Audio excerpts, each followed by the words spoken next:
Hey guys, so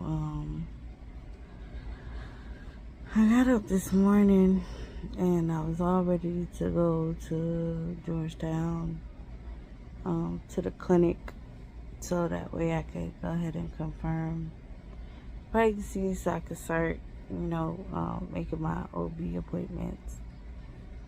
And um, I noticed some pink spotting, so I'm like, okay. Then it went away, but then I felt like I had to go to the bathroom. So I just, sat on the toilet for a while. And after that, the urge to go to the bathroom went away. And I'm not talking about number one either. But the urge had went away, and I got up. And I looked behind me, and it was two bright red dark dots at the toilet, which had looked like, this is TMI, but tissue, you know. And so I'm like, okay. So something told me, well, you just went TT a little bit, because, if you sit over the toilet for too long, you do have to do number one after a while. So I did. And I wiped, and it was red. So, and I was having light cramping. It ain't been, I don't think it's been like that. It's been light cramping, but it's been more than just like a minute or two and it'll go away. No, it's been constant. And so at that point, I was like, well, I didn't think nothing of it. I'm like, okay, well, I don't have any bleeding with it. So, but now I have bleeding with it, so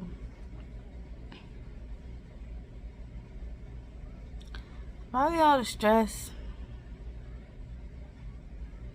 all the constant back and forth, back and forth, back and forth.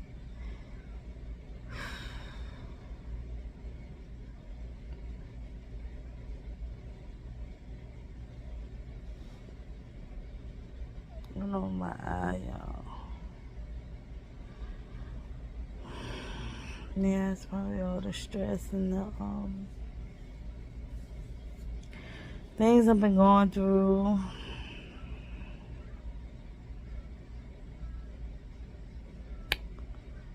So, my husband's like, well, we'll try again. I'm like, you don't understand.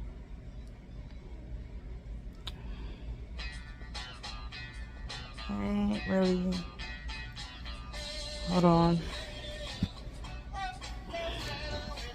I'll be back.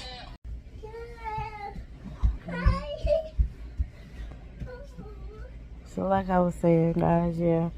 He was like, we could try again. I'm like, I know that, but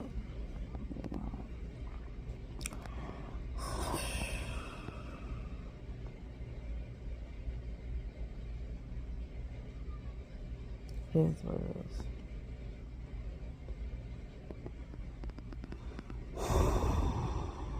I'm just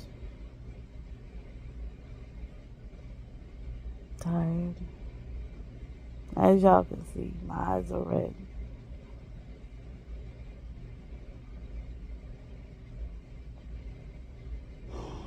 And it's not like, I had clear signs that, other than, like, I noticed that the test wasn't getting no darker. So,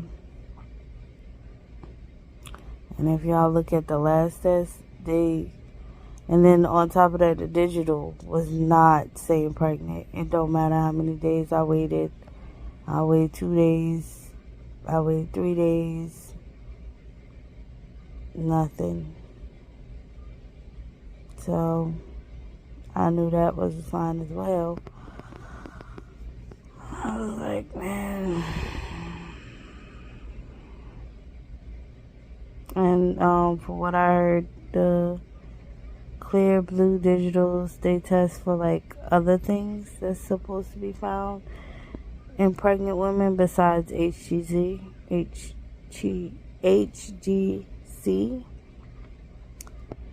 So there's that. I don't even know. They say you're supposed to go to the doctor and, get some. I don't even think they give you anything. I think you just go to the doctor so that way they know. I don't really. I think, like, in case you need more folic acid, or I think if you need, like, a progesterone supplement or something like that, which I believe I need one, because when I got pregnant with my son, they said take baby aspirin, as a progesterone supplement, and I had took that, and I got pregnant with him. So I believe I probably do need a progesterone supplement.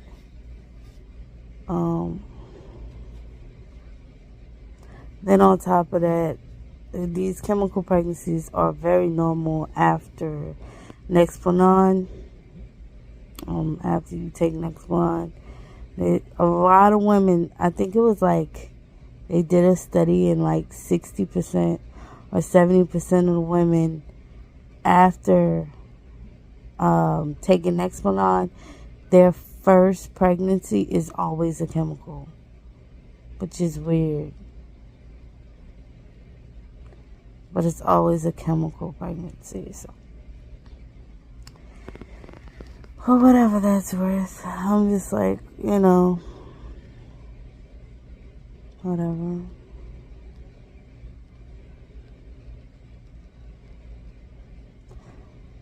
I don't know, because I had, like, numerous chemical pregnancies. Last time I was on nexplanon. So I'm not looking forward to this.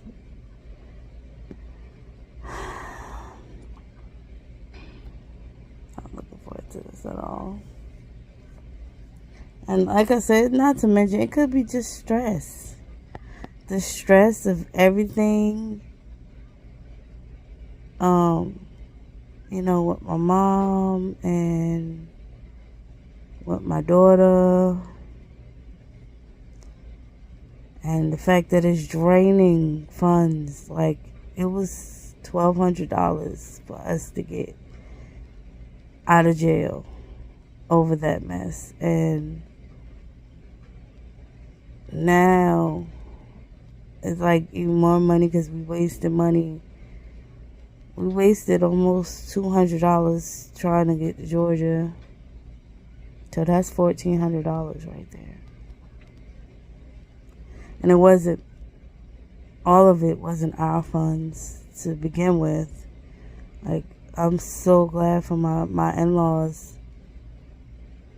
Some of them, anyway. But I'm so glad for my father-in-law and, like I said, some of my uncles and stuff that are in-laws. Because if I didn't have them, see, my mother's a piece of, I don't even want to say, but she's no type of mother. My dad, he tries, but he's real sick. My dad has cancer, and he had heart bypass surgeries 3 times. He done had a stroke, so my dad's real sick. So it's not, and plus he's in New York, so, and he's on a fixed income himself. My dad, he didn't really like have a big income in the first place, so meaning he didn't go out and work, and start that, because I probably would have never been born if he did that. and took the other path instead of taking the fast money path.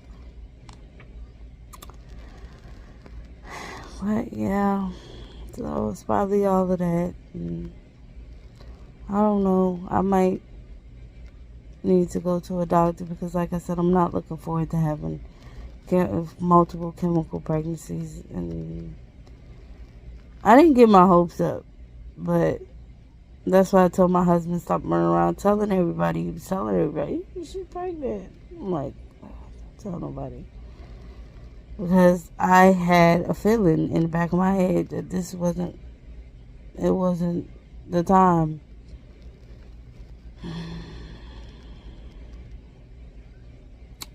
So, there's that, guys. I just figured I'd update y'all on the whole pregnancy situation. Yeah, most likely this was a chemical pregnancy because we did get multiple faint lines. I even took a faint line, like I said the other day, and it was there.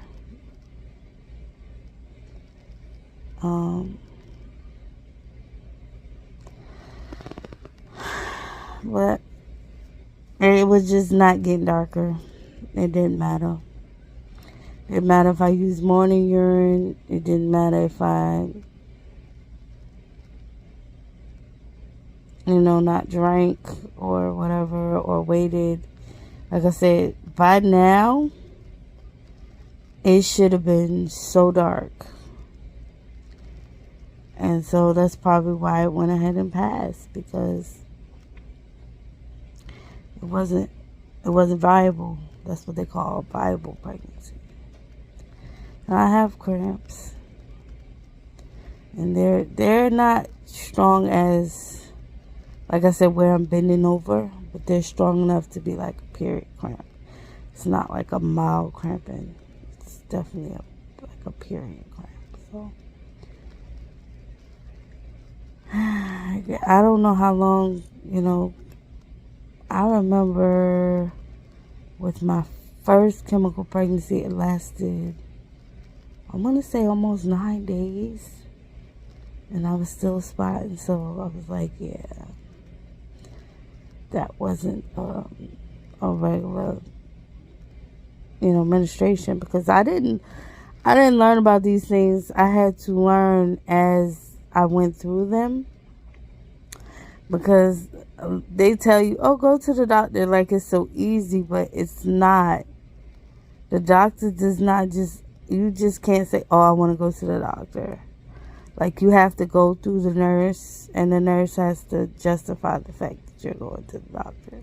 It's really weird, and sometimes it's upsetting, but yeah, you have to get justification now. If you know, especially when you're on low income health insurance, you have to justify the fact that you're going to the doctor. Like, it has to be justified with the nurse. You can't just say, oh, I need to go to the doctor because, I just don't feel right. No. Like, well, what doesn't feel right? So it has to be justified with them. So, I don't really know what I'm going to do, but I'm going to figure something out. As far as now, I got back in the bed because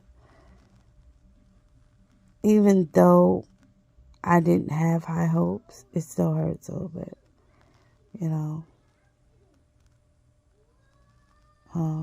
But yeah, I'll see y'all guys in the next one.